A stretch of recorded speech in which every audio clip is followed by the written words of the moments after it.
کہ دجال اس وقت کہاں ہے۔ 15-16 کتابیں جو حدیث کی ہیں، سب میں وہ حدیث موجود ہے جو اس وقت میں نے رکھی، ویسے تو سینکڑوں کتابوں میں ہے۔ یہ صحیح مسلم شریف کے اندر کتاب الفتن و اشراط الساعہ باب قصۃ الجساسہ، ہمارے آقا صلی اللہ علیہ وسلم نے ایک دن صحابہ کو اکٹھا کیا، فرمایا حل تدرون لما جمعتکم، صحابہ تمہیں پتہ ہے کہ میں نے آج تمہیں کیوں جمع کیا؟ تو صحابہ کرام رضی اللہ تعالی عنہم ان کا جواب یہ تھا، کہتے ہیں اللہ و رسولہ اعلم، اللہ و رسولہ اعلم، یعنی ہمیں کیا پتا، اللہ جانے اور اللہ کے رسول صلی اللہ علیہ وسلم جانے، یعنی بہتر اللہ اور اللہ کے رسول علیہ السلام جانے۔ نبی اکرم صلی اللہ علیہ وسلم نے فرمایا انی واللہ ما جمعتکم لرغبت ولا رہبہ، یعنی عجیب وجہ بیان کی، یہ سارے اجتماعات میں سے منفرد اجتماع تھا۔ سرکار فرماتے ہیں آج میں نے نہ تمہیں رغبہ کے لیے بلایا ہے نہ رہبہ کے لیے بلایا۔ ثم قال، پھر رسول پاک صلی اللہ علیہ وسلم نے فرمایا لیکن جمعتکم، لیکن میں نے آج تمہیں جمع کیا ہے دجال کے موضوع پہ بات کرنے کے لیے۔ جس دن یہ گفتگو ہوئی اس سے پہلے بھی رسول پاک صلی اللہ علیہ وسلم کئی بار دجال پر گفتگو کر چکے تھے، لیکن آج ایک عینی گواہ ملا، عینی چشمدید آئی وٹنس جو دیکھ کے آیا تھا، اور جب دیکھ رہا تھا تو اس وقت نصرانی تھا، اب آ کے صحابی بن چکا تھا، اور اس نے جو کچھ بتایا سرکار نے پھر اپنی زبان سے مجمع کو سنایا، اور سنا کے بتایا دیکھو جو میں کہتا تھا وہی بالکل یہ بھی بتا رہا ہے۔ تو حضرت تمیم داری رضی اللہ تعالی عنہ سرکار نے فرمایا، ان کا خود تعارف کرواتے ہوئے فرمایا کان رجلا نصرانیا، وہ کرسچن بندہ تھا، فجا، وہ آیا ہے، واسلم، اور اس نے اسلام قبول کر لیا ہے، وحدثنی حدیثا وافق الذی کنت احدثکم بہ عن المسیح الدجال، اس نے مجھے وہی بات بتائی ہے کنت احدثکم بہ جو میں تمہیں بتایا کرتا تھا، یعنی پاسٹ کانٹینیو، ماضی استمراری، بار بار جو میں تمہیں بتایا کرتا تھا اس نے وہی بات آ کر مجھے بتائی ہے۔ کس کے بارے میں؟ مسیح دجال کے بارے میں، کہ تمیم داری کہتے ہیں انہ راکب فی سفینۃ بحریہ، وہ ایک بحری جہاز میں، اس جہاز میں وہ بیٹھے تھے، ما 30 رجلا من لخم، اور 7 لخم قبیلے کے 30 بندے تھے، وجزام، اور جزام قبیلے کے، یہ خود ہیں حضرت تمیم داری رضی اللہ تعالیٰ عنہ، اور 30 اور بندے بھی ہیں، ان کی بھی ملاقات دجال سے ہوگی، اور یہ جو 30 ہیں یہ لخم اور جزام کے ہیں۔ فلائب بہم الموج شہرا فی البحر، دوران سفر رستہ بھول گئے، یا اتنی طغیانی تیز تھی کہ اس جہاز کو کنٹرول کرنا یا اپنے راہ پہ رکھنا ان کے بس میں نہ رہا، اور کہیں سے کہیں پہنچ گیا، 1 مہینہ یہ اسی میں موجود رہے، یعنی کوئی جو بھی انہوں نے سامان کھانے کا رکھا ہوا تھا اس میں، مہینہ تک انہیں پتہ ہی نہیں چلتا تھا کہ ہم نے جانا کس طرف ہے، یعنی اتنا دور پانیوں میں وہ جہاز ان کو لے کے چلتا پھرتا رہا۔ بالآخر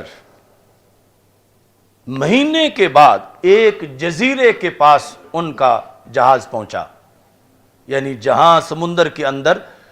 تھوڑی سی انہیں خشک جگہ نظر آئی، تو وہاں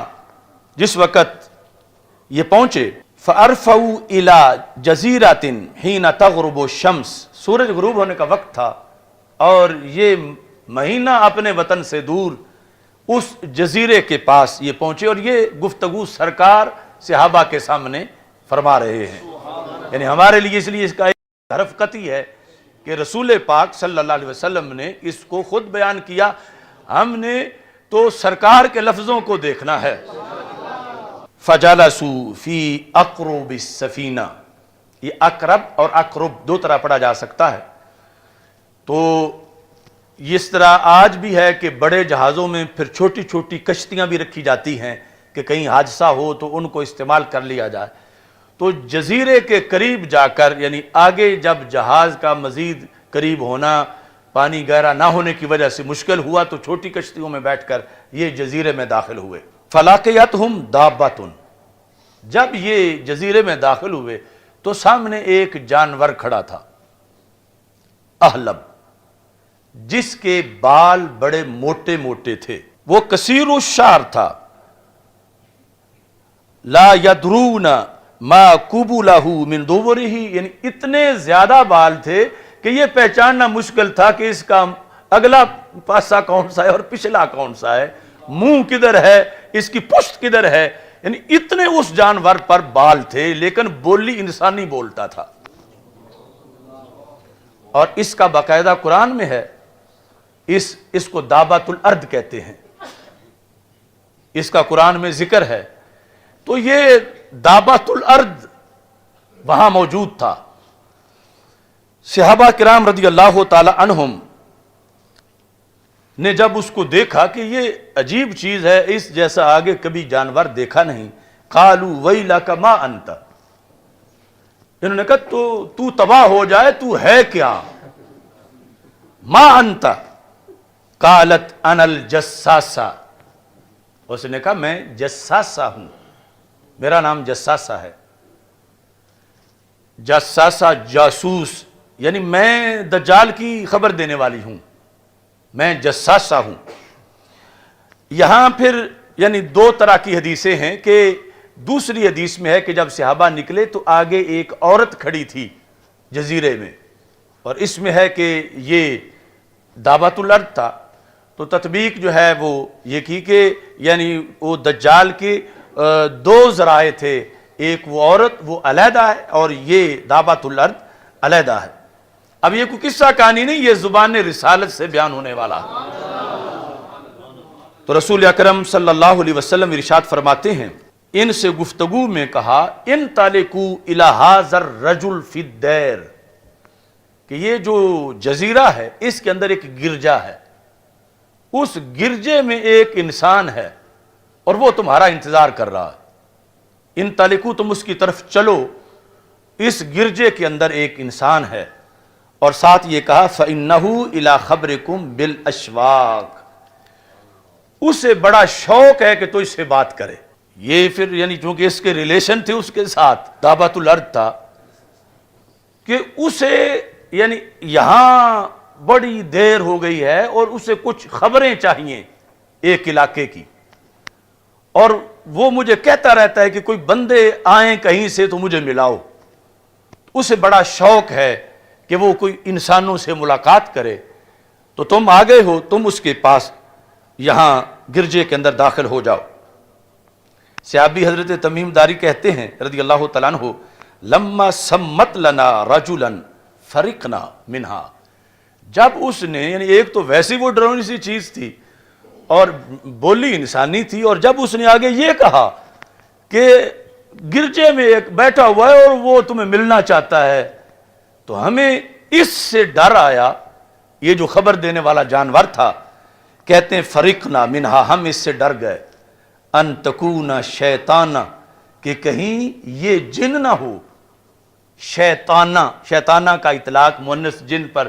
کہ یہ جو جانور ہمیں نظر آ رہا ہے یہ کوئی جن ہے، یعنی اس طرح کی عجیب و غریب یہ باتیں کر رہا ہے کہ انہیں ہمارا شوق ہے اس کو اور ادھر جا کے ملو. فانطلقنا سراعا،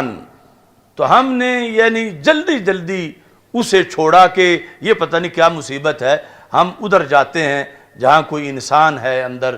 گرجے میں. حتی دخلنا الدیر، یہاں تک کہ ہم اس گرجے میں داخل ہو گئے. فَإِذًا فِيهِ أَعْظَمُ إِنسان رَأَيْنَاهُ، ہم نے آج تک اتنے بڑے جثے والا انسان نہیں دیکھا تھا جتنا اس جزیرے کے اس گرجے کے اندر تھا،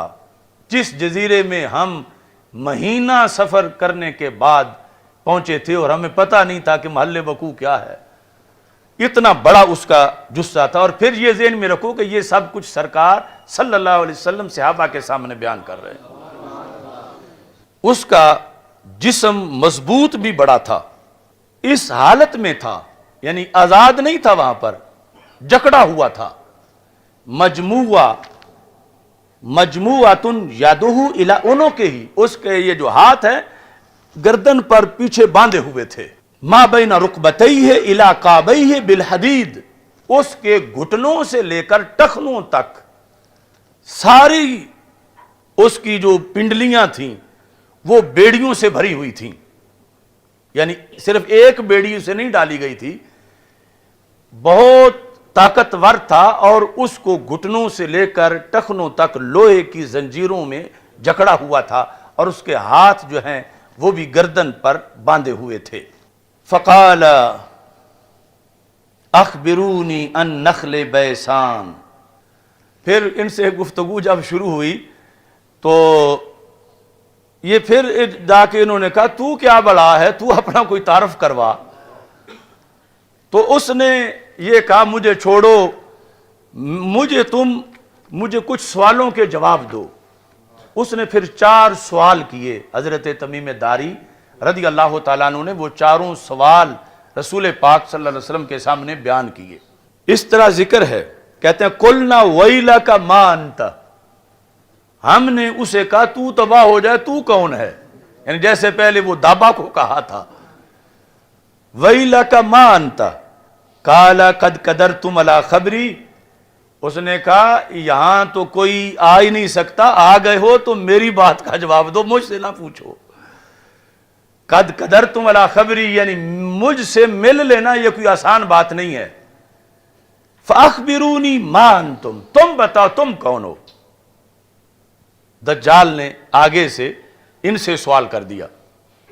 اور یہ حدیث رسول صلی اللہ علیہ وسلم میں بیان ہو رہا ہے۔ انہوں نے جواب دیا قالوا نحن اناس من العرب، ہم عرب لوگ ہیں، رکبنا فی سفینۃ بحریہ، ہم ایک کشتی میں بحری سفینے میں بیٹھے تھے، فصادفنا البحر حین اغتلم فلعب بنا الموج شہرا، سمندر میں طغیانی آئی اور ہم رستہ بھٹک گئے، اور 1 مہینہ موجیں ہمیں چکر دیتی رہیں، اور اس کے بعد ہم اس جزیرے کے پاس پہنچے۔ فقال، اس نے کہا چلو مجھے بتاؤ، یہ پہلا سوال ہے، اخبرونی عن نخل بیسان، مجھے بیسان جگہ میں جو کھجوروں کے باغات ہیں ان کے بارے میں خبر دو۔ اب یہ سارے سوالات جو ہیں یہ سرزمین فلسطین کے بارے میں ہیں، یعنی چونکہ پرانا جو جغرافیہ تھا، شام کا اطلاق اردن اور یہ جو فلسطین، لبنان، اس پورے ایریے پہ ہوتا تھا، تو اس ایریے کے لحاظ سے سوالات تھے، اور پھر خصوصی طور پر رسول پاک صلی اللہ علیہ وسلم کے لحاظ سے اس کا سوال تھا۔ اس نے کہا بیسان کے بارے میں مجھے بتاؤ، یعنی یہ آج جغرافیے میں باقاعدہ یہ جگہ نامزد ہے، پہچانی جاتی ہے، میرے پاس اس کی تصویر بھی ہے، اور عربی جو اس وقت کے عرب ہیں انہوں نے کتابوں میں وہ تصویر چھاپی ہوئی ہے کہ یہ پوچھا تھا دجال نے اس وقت حضرت تمیم داری رضی اللہ تعالیٰ عنہ سے، بیسان، یہ لفظ آپ بھی پکا لیں سین کے ساتھ، بیسان کے بارے میں بتاؤ مجھے۔ اس سے کہا بیسان کے بارے میں تم کیا پوچھنا چاہتے ہو، یعنی بیسان کے بارے میں سوال کے کئی مطلب ہو سکتے ہیں، تم کو کیا چیز تمہیں مطلوب ہے کہ بیسان کا ہم کیا بتائیں تجھے، مجھے یہ بتاؤ حل تثمر، کیا وہاں کھجوریں پھل دے رہی ہیں؟ بیسان کے باغ کے جو کھجوریں ہیں مجھے یہ مطلوب ہے کہ کیا وہ پھل دے رہی ہیں؟ قلنا نعم، تو ہم نے کہا ہاں ان کو پھل ہے، یعنی ہم جانتے ہیں اس علاقے کو، وہ کھجوریں پھل دے رہی ہیں۔ قال، اب اس نے اس پر تبصرہ کیا، کہتا ہے تبصرے کے اندر انہا توشکو اللہ تثمرا، قریبی وہ وقت آئے گا وہ کھجوریں پھل دینا بند کر دیں۔ یہ جو سوال ہے اصل میں وہ جکڑا ہوا اپنے لیے کہ میں نکلنے کا وقت جو اسے معلوم تھا، ان میں سے ایک نشانی یہ تھی کہ جب بیسان کے کھجور کے درخت بانجھ ہو جائیں گے اور کھجوریں نہیں لگیں گی تو وہ میرے نکلنے کا وقت ہوگا کہ میں جزیرے سے اس جہاں باندھا ہوا ہوں میں یہاں سے نکل سکوں۔ تو مجھے کوئی پتہ نہیں، تو میں یعنی آپ سے پوچھنا چاہتا ہوں کہ آپ بیسان کے درختوں کے بارے یہ چیز بتائیں کہ وہ پھل دے رہے ہیں یا نہیں دے رہے۔ اگر اب تک دے رہے ہیں تو ابھی میرے نکلنے کا وقت نہیں، جب نہیں دیں گے تو پھر میرے نکلنے کا وقت آ جائے گا۔ اخبرونی ان بحیرہ الطبریہ، مجھے بحیرہ طبریہ کے بارے میں بتاؤ۔ بحیرہ چھوٹا سمندر، طبریہ یعنی یہ اردن اور فلسطین کا جو جوڑ ہے اس کے قریب یہ ہے، یعنی یہ بھی اسی علاقے کا ایک حصہ ہے۔ تو اسی سے ہی وہ مشہور، یعنی اس کے قریب امام طبرانی جو ہیں وہ یعنی اسی گاؤں کے ہیں جس کے ساتھ یہ سمندر ہے۔ بحیرہ طبریہ یعنی موجودہ جو اردن، چونکہ اردن اور فلسطین بالکل آپس میں قریب قریب ہیں، یعنی اردن کے کچھ علاقوں سے پہاڑیوں سے مسجد اقصیٰ کو دیکھا جا سکتا ہے۔ تو طبریہ کے بارے میں بتاؤ، اس کے بارے میں کیا پوچھنا ہے؟ حل فیہا ماء، کیا اس میں پانی ہے یا پانی خشک ہو گیا ہے؟ قلنا ہی کثیرۃ الماء، ہم نے کہا اس میں تو بہت پانی ہے۔ قال ان ماءها یوشک ان یذهب او یذهب، وقت آئے گا اس کا پانی خشک ہو جائے گا۔ یعنی یہ اس کو دوسری معلومات تھیں کہ جب اس سمندر کا پانی خشک ہوگا تو پھر میری یہاں سے جان چھوٹے گی، پھر زمین کو روندنے کا میرا وقت آ جائے گا اور میں یہاں سے آزاد ہو جاؤں گا۔ یہ دوسرا سوال اس نے صحابہ کرام رضی اللہ تعالی عنہم سے پوچھا۔ پھر اخبرونی ان عین زغر، زغر چشمے کے بارے میں مجھے بتاؤ۔ حل فی العین ماء، کیا اس میں پانی موجود ہے؟ وَهَلْ يَزْرَعُ أَهْلُهَا بِمَاءِ الْعَيْنِ، اور کہاں کیا اس علاقے کے لوگ اس پانی سے، چشمے کے پانی سے کھیتی باڑی کر رہے ہیں؟ یہ تیسرا اس کا سوال تھا۔ قُلْنَا نَعَمْ هِيَ كَثِيرَةُ الْمَاءِ وَأَهْلُهَا يَزْرَعُونَ مِن مَّائِهَا، ہم نے کہا اس میں بہت پانی ہے اور وہاں کے لوگ اس پانی سے کھیتی باڑی کر رہے ہیں۔ اب یہاں اس نے پہلے دو سوالوں پر جو تبصرہ کیا تھا وہ نہیں کیا، یعنی حدیث میں وہ ذکر نہیں ہے کہ ایک وقت آئے گا کہ پانی یہ ختم ہو جائے گا۔ پہلے جو کھجوروں کے بارے میں کہا کہ وہ پھل نہیں دیں گی، اور پھر یہ جو طبریہ بحیرہ تھا اس کے لحاظ سے کہا کہ وہ خشک ہو جائے گا۔ اب موجودہ جو لیٹسٹ معلومات ہیں یعنی اس بحیرہ طبریہ کے بارے میں، وہ یہ ہے کہ اس کے مجموعی پانی میں سے چوتھا حصہ باقی رہ گیا ہے۔ یہ یعنی مجموعی پانی جتنا اس کا پہلے کبھی ہوا کرتا تھا، سمٹتے سمٹتے سمٹتے نیچے آتے آتے آتے چوتھا حصہ پانی رہ گیا ہے۔ یہ جو نہایت العالم کے اندر بھی اس کی تصویر دی ہوئی ہے، اور بھی جو لیٹسٹ اس وقت عرب کی کتابیں ہیں، چونکہ وہ یعنی ایسا نہیں کہ کوئی زمین پہ نامعلوم جگہ ہو، یہ جو علامتوں والی ہے یہ معلوم جگہ ہیں، اور یہ بھی یعنی فلسطین کے ایریے کا وہ جو کھجوروں والا باغ ہے وہ بھی فلسطین کا، اور یہ بھی اس سے اٹیچ جگہ ہے۔ تیسرا زغر وہ بھی اسی علاقے کا ہے۔ اب چوتھا سوال، اخبرونی عن نبی الامیین، نبی الامیین، امیوں کے نبی کی مجھے خبر دو۔ ایک تھا نا نبی امی کی، امی کو نبی کی صفت بنایا جائے، اس نے کہا امیین کے نبی، یعنی عربوں کے جو نبی ہیں صلی اللہ علیہ وسلم ان کے بارے میں تم مجھے خبر دو۔ ما فعل، کیا بنا ان کا، کیسی رہی نبوت ان کی، یعنی ما فعل انہوں نے کیسے اپنی نبوت کا نظام چلایا۔ تو کہتے ہیں کہ قلنا، ہم نے کہا قد خرج من مکہ ونزل بیثرب، کہ مکہ مکرمہ سے تو وہ نکل آئے ہیں، ہجرت کر لیا انہوں نے، اور یثرب میں اس وقت وہ رہتے ہیں۔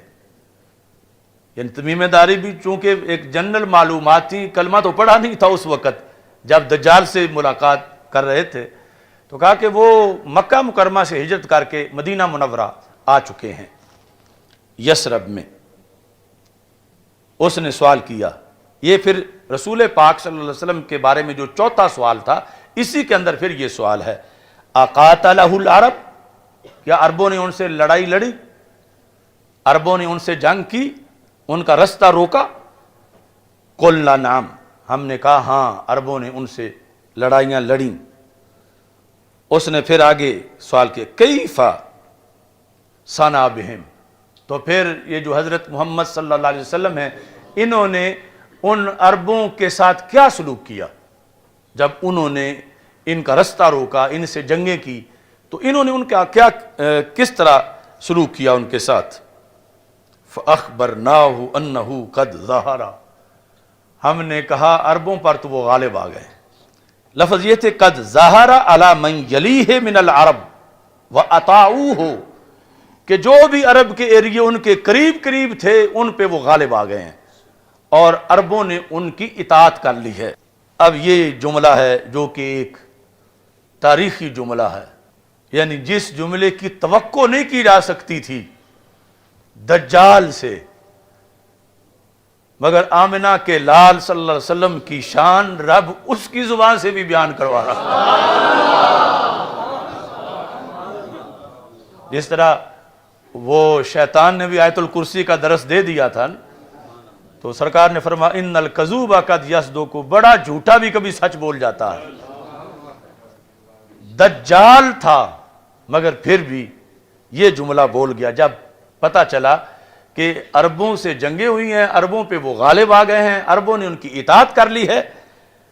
تو کہتا اما ان ذالک خیر لہم، یہی عربوں کے لیے بہتر تھا۔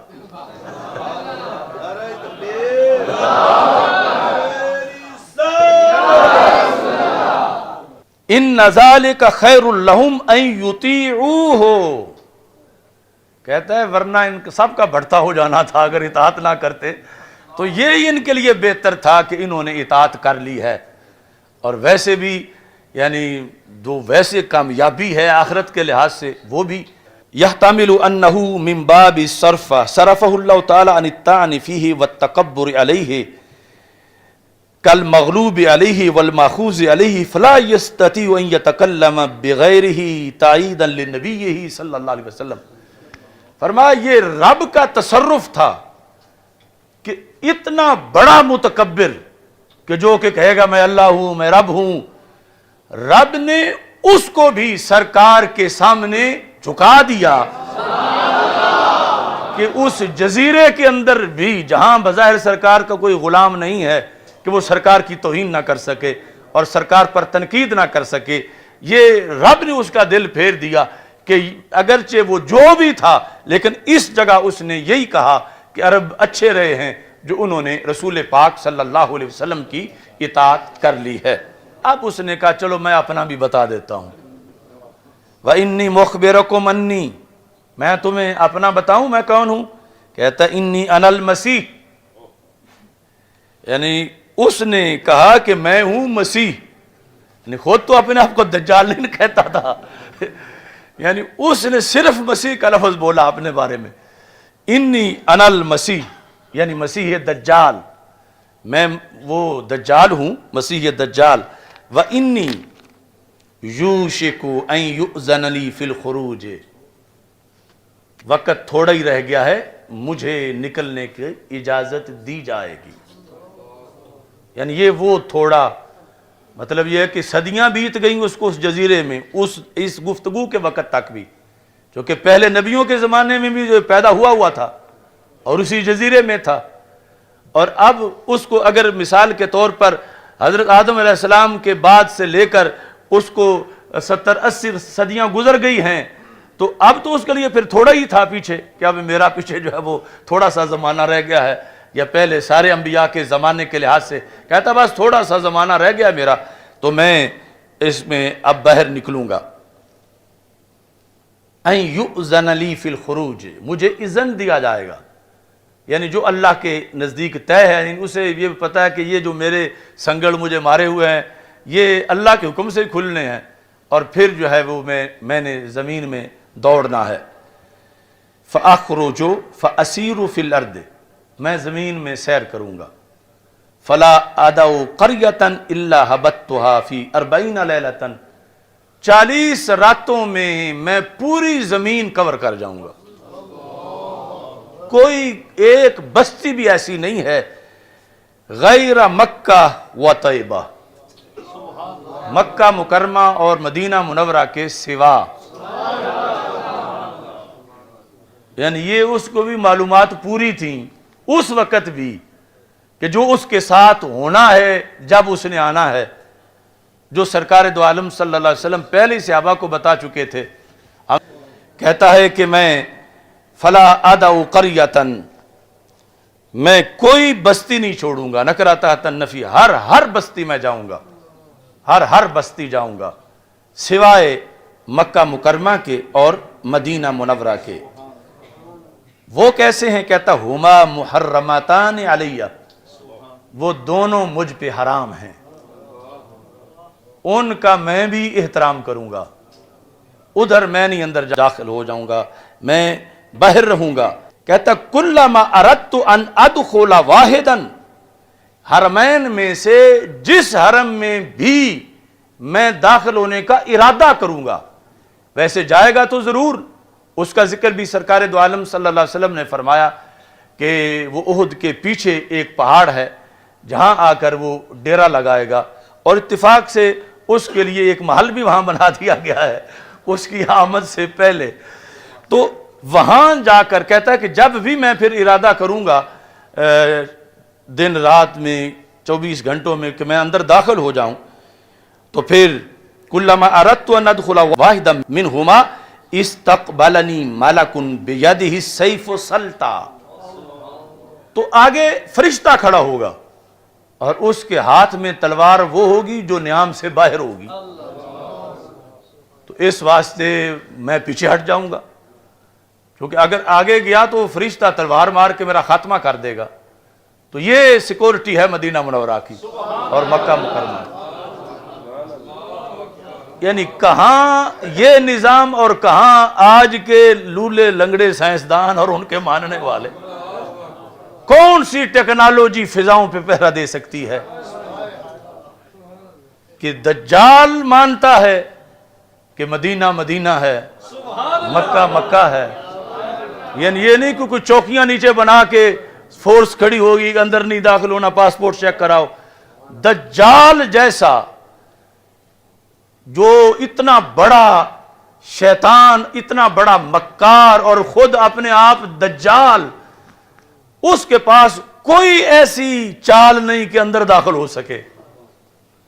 فرشتے جو ہیں وہ ضرور تاڑ لیں گے اس کو، اور تان لیں گے پھر اگر آ گیا سامنے تو۔ یہ کہتا ہے یسدنی عنہا، وہ مجھے روک لیں گے، یعنی یہ جزیرے میں بند اس وقت بھی اسے یہ پتا تھا، اور اتفاق سے یہ ساری باتیں رسول پاک صلی اللہ علیہ وسلم پہلے صحابہ کو بتا چکے تھے، اور اب سرکار خوش ہو رہے تھے، دیکھو صحابہ جو میں نے کہا تھا وہی بات نکلی ہے نا، کہ یہ تمیم داری نے اس سے سن کے آ کر بتائی ہے جو میں ادھر تمہیں بتاتا تھا، یعنی میری معلومات، یہ سرکار کو خوشی ہے کہ، اور یہ دعویٰ کیا، فرمایا کسی نبی نے دجال کے بارے میں وہ کچھ نہیں بتایا جو میں نے بتایا ہے۔ پھر کہتا وَإِنَّ عَلَى كُلِّ نَاقَبٍ مِّنْهَا مَلَائِكَةٌ، یہ جو انتظام ہے نا کسی ایک گیٹ پر نہیں، مدینہ منورہ کے ہر داخلی رستے پر یہی ہے شرع۔ کل نقب، جس طرح یہ اردو میں نقب لگانا،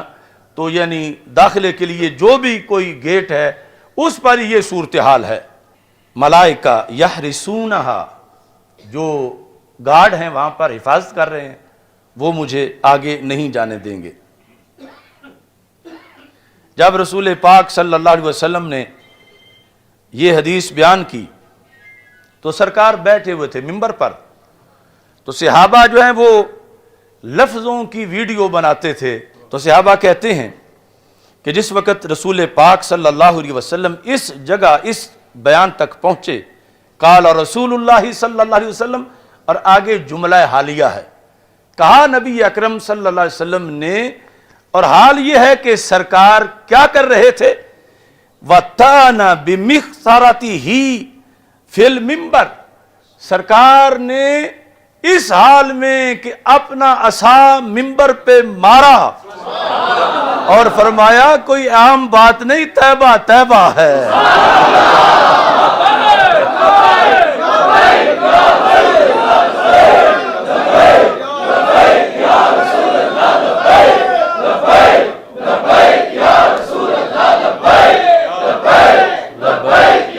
یعنی یہ ہے صحابہ کی پوری یعنی ڈیوٹی اور ان کا کمال۔ ویسے تو صرف لفظ ہی بتا دیتے کہ سرکار نے پھر فرمایا کہ طیبہ طیبہ ہے،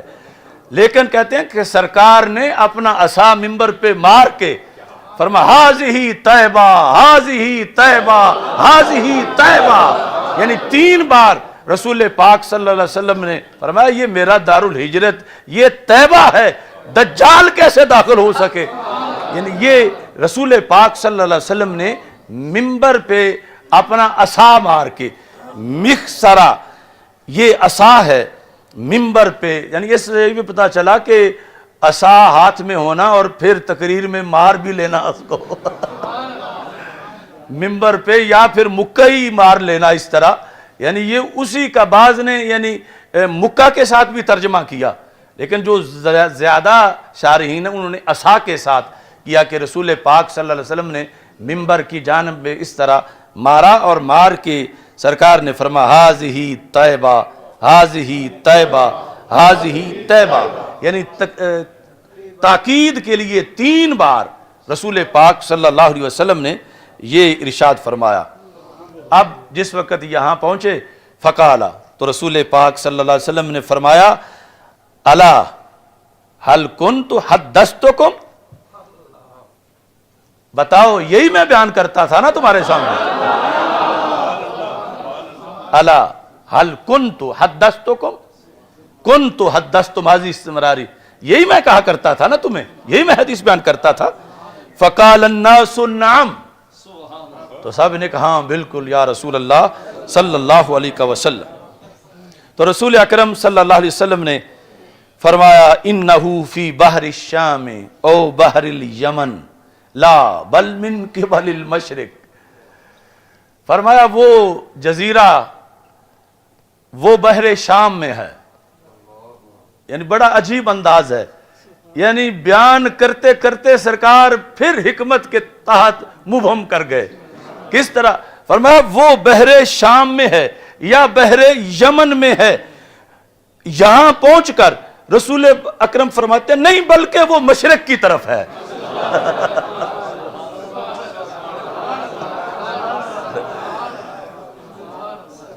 الا انہو فی بحر الشام او بحر الیمن